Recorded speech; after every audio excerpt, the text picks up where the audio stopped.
উদয়ন শতদল সাহিত্য সভাৰ ৰাভা দিৱস উদযাপন। চাংচাৰী জলাৰ ৰাজহুৱা প্ৰেক্ষাগৃহত আজি দিনজোৰা কাৰ্যসূচীৰে উদয়ন শতদল সাহিত্য সভাৰ উদ্যোগত ৰাভা দিৱস উদযাপন কৰা হয়।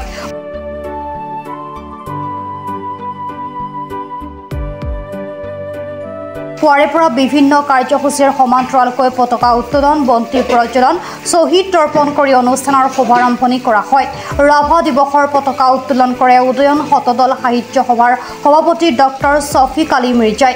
উক্ত অনুষ্ঠানৰ লগত সংগতি ৰাখি চিত্ৰাংকন প্ৰতিযোগিতা, কবিতা আবৃত্তিৰ লগতে ৰাভা সংগীত প্ৰতিযোগিতা আৰু নৃত্য প্ৰতিযোগিতা আয়োজন কৰা।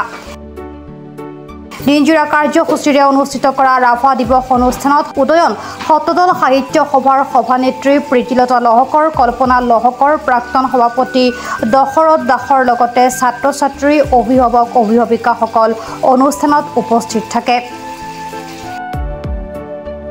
অভিনন্দন জনাইছো।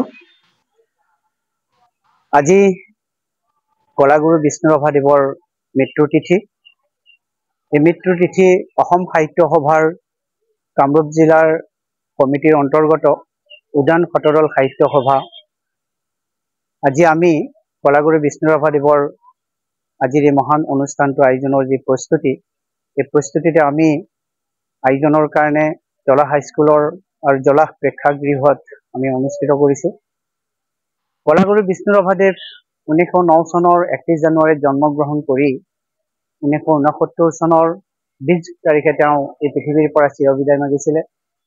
এই সময়খিনিৰ ভিতৰত তেখেতৰ জীয়াই থকা সময়ত যি যন্ত্ৰণা, যি জাতিটোৰ হকে তেওঁ যিমান জীৱন যুদ্ধ কৰিছিল, নিজৰ জাতিৰ মাতৃভাষাক লৈ নিজৰ জাতিটোৰ প্ৰতি তেওঁ যিমান কষ্ট লাঘৱেৰে আমাৰ জাতিটোক আজিৰ বিশ্বমানত পৰিণত কৰালে, এই মহান ব্যক্তিসকলক আমি সদায় চিৰ নমস্কাৰ দিবই লাগিব। আৰু তেখেতসকলে যি ধৰণৰ কাম কৰিছিল, আৰু আজি আমি সেইসকল ব্যক্তিৰ আমি কিছু কাম কৰাৰ কাৰণে আমি প্ৰস্তুতি হাতত লৈছোঁ। উঠি অহা যুৱ প্ৰজন্মক আমি কেনেকৈ তেখেতসকলৰ আদৰ্শ কৰ্মৰাজি দিয়া পাব পাৰোঁ, আৰু আমিও এদিন যেতিয়া আমি এই পৃথিৱীৰ পৰা বিদায় মাগিম, উঠি অহা প্ৰজন্মই যাতে এই মহান ব্যক্তিসকলৰ কাৰ্যসূচীবোৰ কৰ্মৰাজিবোৰ উনিকিয়াই ৰাখিব পাৰে এই অনুষ্ঠানৰ জৰিয়তে, সেইটোকে আমি উদয়ন সাহিত্য সভাৰ পৰা প্ৰস্তুতি এটা হাতত লৈছোঁ। আৰু এইবাৰ আমি 2025-2027 চনলৈকে আমাৰ উদয়ন শতদল সাহিত্য সভাৰ নতুন কাৰ্যনিৰ্বাহক কমিটিয়ে বিভিন্ন ধৰণৰ কাৰ্যসূচী আমি হাতত লৈছোঁ। এয়া আমাৰ প্ৰথম কাৰ্যসূচী আৰু প্ৰথম অনুষ্ঠান। আজি আমি এই দায়িত্ব লোৱাৰ এমাহেই হোৱা নাই। এমাহৰ ভিতৰতে আমাৰ এই আজি বিষ্ণুৰাভাদেৱৰ মৃত্যু তিথিৰ অনুষ্ঠানটো আমি পালন কৰিব গৈছোঁ।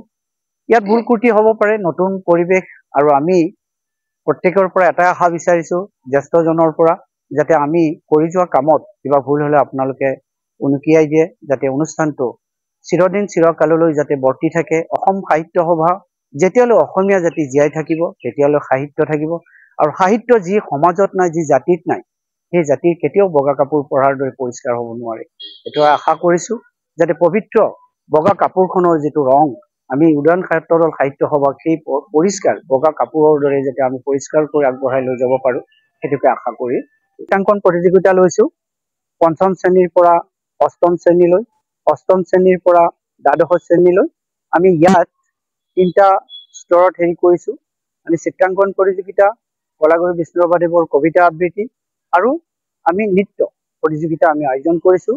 এই 3টা দিশত যিসকলে পাব, আমি প্ৰথম গৰাকীক আমি 1001 টকা, দ্বিতীয় গৰাকীক 701 টকা, আৰু তৃতীয় গৰাকীক আমি 501 টকা লগতে মানপত্ৰৰে আমি তেখেতসকলক ভৱিষ্যতত যাতে এনেকুৱা উৎসাহমূলক কৰ্মত তেওঁলোকে জড়িত হ'ব পাৰে, এনেকুৱা দিশ আগত ৰাখি আমি এনেকুৱা ধৰণৰ অনুষ্ঠানৰ আয়োজন কৰিছোঁ।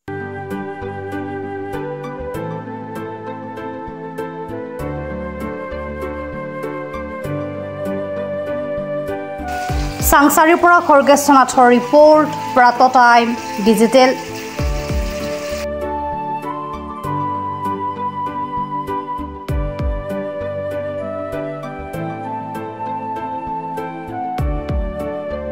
অসমৰ সংবাদ জগতখনৰ বাবে এক সুখৰ খবৰ। আপোচবিহীন ৰাইজৰ কণ্ঠ সাপ্তাহিক কবচ পুনৰ এবাৰ অসমৰ ৰাইজৰ মাজলৈ। স্বত্বাধিকাৰী প্ৰণীতা কলিতাৰ দ্বাৰা প্ৰকাশিত আৰু আপোচবিহীন একাংশ নপুৰণি অভিজ্ঞতাপুষ্ট সাংবাদিকৰ দ্বাৰা প্ৰচাৰিত তথা eco printing press Guwahati Katabari গড়চুকত মুদ্ৰিত সাপ্তাহিক কবচ এতিয়া অসমৰ বিভিন্ন প্ৰান্তত উপলব্ধ।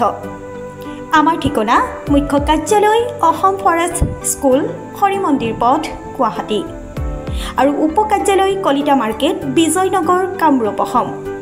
মোবাইল নম্বৰ হৈছে 9435114666 70024728813। আমাৰ ইমেইল আইডি হৈছে kobos2025@gmail.com।